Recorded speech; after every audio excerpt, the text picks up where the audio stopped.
Hello to a new episode of Facing the Untold. Today's star is my friend Marion. Hello everybody. I'm so glad you are here. Thank you for having the time to come on my podcast to talk just about, your real life story, anything related to modeling or life in Qatar. Yeah. And I cannot wait to hear even more about you. Maybe there's even something I do not even know about you. So please introduce yourself. I mean, first of all, I want to say I didn't even know the name of your podcast. And I love it. Right?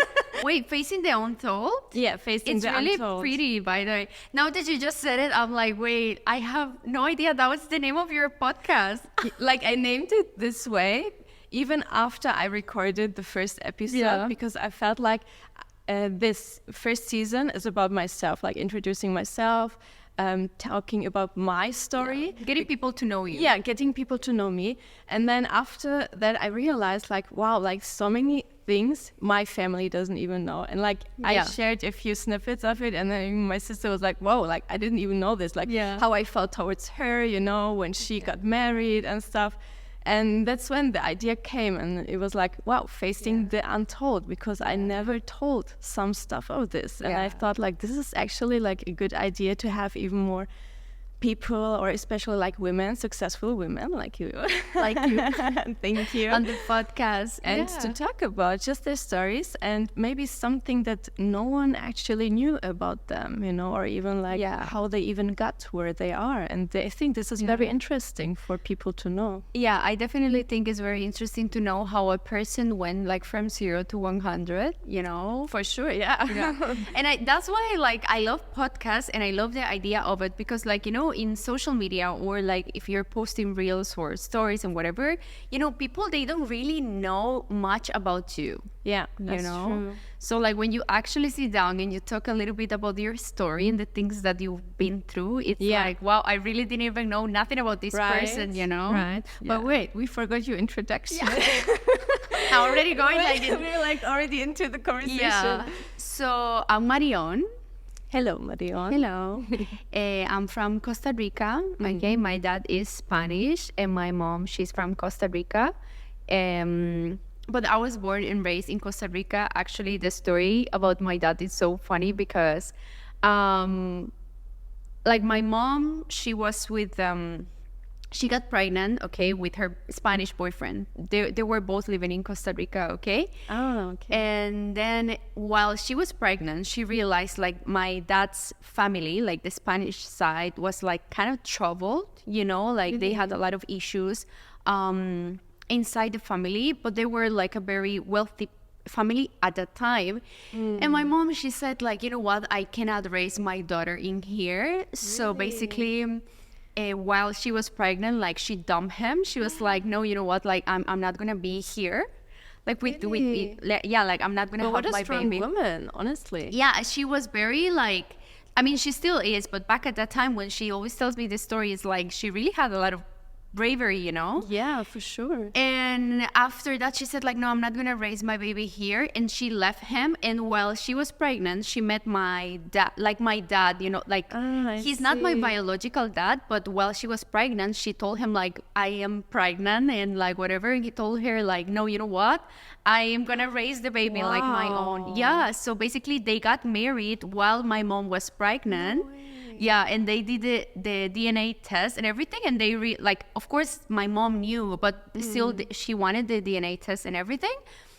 And yeah, even I have the last name of my dad, from Costa Rica, I mean, you mean your biological dad? Not my biological, but the one, your dad who raised you. Yeah, actually. exactly. So you have his surname? Yeah, I have his last name and everything, and yeah, that's a little bit of the story why nobody knows that actually my dad is from Spain. Yeah, I didn't know this story, but yeah, I feel it would be cool for a short film or something. Yeah, what is that? The drama. I wanted to say it sounds like a movie. Honestly, yeah, it actually really is sounds like a movie. Yeah, and especially your mom with a rich family, and then just saying no, I'm not gonna raise my child in this environment, and then just leaving.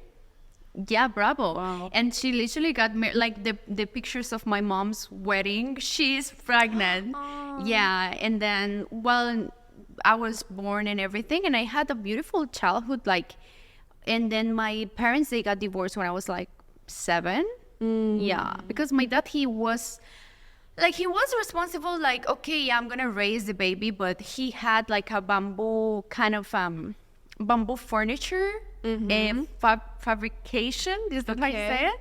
Yeah. Like he used to make furniture out of bamboo. Oh, wow. This was his business, yeah.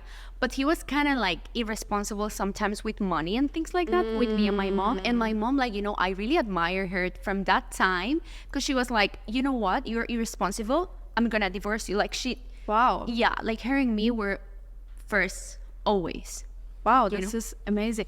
Do you feel like you are the same now, like the same as her, to say as soon as you feel like the first disrespect or the first red flag, you're immediately like, no, I'm not gonna see you anymore? Or I am like that now. You know, like I feel like I've been like that strongly the last year. Yeah. But before that, I went through a period of a lot of like people pleasing behaviors. Yeah. And I wasn't really aware. Like, you know, I was like, I met this person, so then that person became my center. And I didn't even realize. And it wasn't always like men that I like or whatever. Yeah. It was also even friends or best friends, you know. They became my center because I felt like I wasn't aware of it, but it was easier, you know, to pay attention to someone outside of myself, because there was like a lot of things inside of me that like, why would I cannot even face, you know, about myself. But I mean, given all your childhood, this is like actually usual for you to have even like, let's say, some kind of childhood trauma, you know? Yeah. You said like your dad who raised you, he was like financially a bit irresponsible. Yeah. Did you feel like when you met guys that they were like indirectly a replica of your father? Because usually they say you look for your father in your partner, you know? Yeah. I feel like maybe not like in the money part per se, but they were definitely emotionally unavailable people. Like, you know, maybe I would meet someone and like I knew they weren't gonna, like nothing was gonna happen. Yeah. And I was like, good. Really? Like not consciously. Yeah. Like that's unconsciously. I'm indirect. Yeah. Unconsciously, I was like, yeah, this is good. You know, this is what's known for me. Yeah. Because something that I realized, I've been, you know, doing a lot of introspection about people that I've met that I have rejected. I realize now they were actually very good people. Like good intention, good intention men. Good, I feel this one. Yeah. Healthy people. Yeah. And I always get the ick, like, why are you nice? I know. You know, but now I'm like, no. The nicer the better. Yeah, you know what I mean? I used to be like that, like, why are you nice? Ew. Yeah, treat me right. bad, you know? Would feel like, oh, this is so boring, like because you were like raised in a toxic environment, and you always thought like, oh, this is like something normal, like this is what I know. And as soon as you don't have this, like with a nice guy, it's so peaceful, it's like so it's weird, so quiet. Yeah. And you don't see it like that. You don't see it like, oh, this is so peaceful, I don't like it. Yeah, not at all. Like it's you feel it like, oh, this is very boring. Like, you feel like, I don't like them. I think like we don't have chemistry, you know? Yeah. This is the main thing. True. Like we don't have chemistry, but you do. Like it's good, you know? It's not chemistry. It's more like a calm sense of getting to know the person like this. Yeah. But I'm working on myself about that right now in my life, where I try to actually give the chance to people who I feel like I don't like, but there is something, you know, like trying to get to know people more. I don't know, like just in a more healthy way. Yeah, and that's really like a good step. Like you realize there's something you might need to work on, and you're working on it, and this is great. Like even I heard a quote, and I remember when I heard it the first time, I was like, no, this is not right. It goes like, if you're with a person and you feel nervous, run away from this person. If you're with a person and you feel peaceful, this is the person for you. And I always felt like, no, like love must that can't be right. Yeah, like you need to be like, oh, so emotionally invested. Yeah, and the butterflies. Yes, and the butterflies. And I don't want to even have this like without butterflies, without this being nervous or anything. That this cannot be like, you know, something exciting you look forward to. Yeah. But then I think like going through such experience, you realize it's actually true. Like, yeah, I definitely realized maybe like a year and a half ago that there was something wrong with me, you know, like in the best way.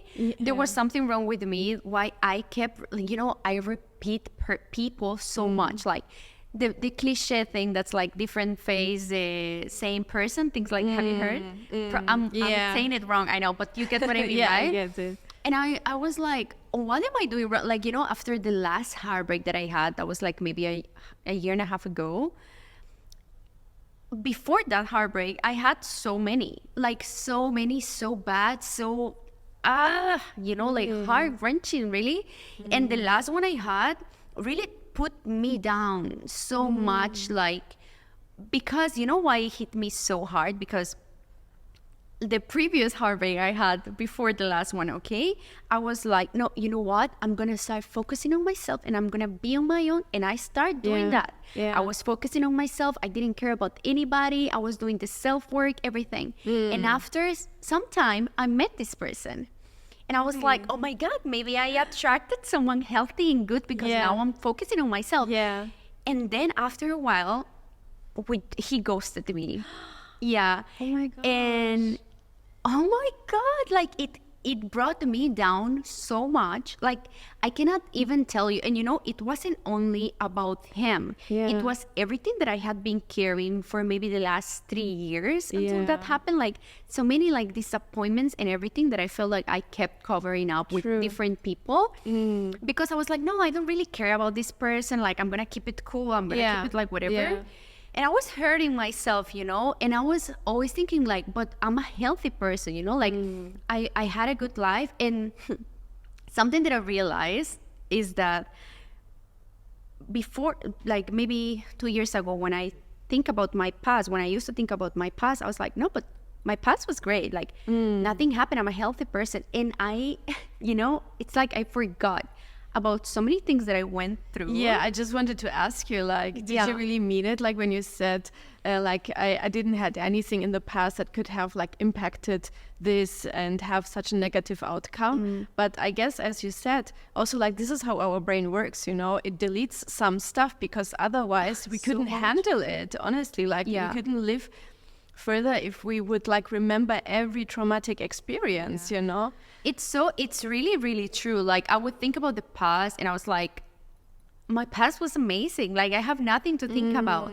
But when I start after this heartbreak that I told you, when I start going back, like really, really going back, I was like, wait, I really had a hard childhood. Like my grandpa, okay, he had cancer. So like we lived his cancer, you know, and then he passed away. Then my aunts, like my aunts, like my mother's sister, her husband passed away. And she just have had like 1 year old baby. So that was super traumatizing for everybody in the family. After that, my dad's girlfriend passed away. And I'm telling you, everything this happened when I was like 12. Like in the period from like maybe... This is a lot for a 12 Yeah, from 12 to 17, my life was really hard. But, you know, as an adult, I never... like this never came to my mind, you know?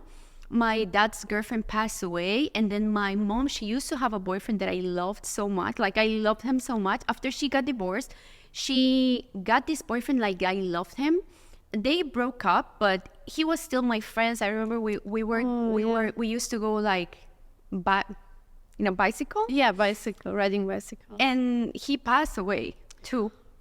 So and after like my grandpa passed away, a lot of people, like a lot of his brothers passed away, like my uncles. So I lived a lot of like death. No, I need to. No. Sorry. Oh my God! Thank you. In the next episode. Like, why is everybody dying? Every single thing that I wanted, I would get. Life rolled me over. Walking with you through Doha, everyone is, I know you.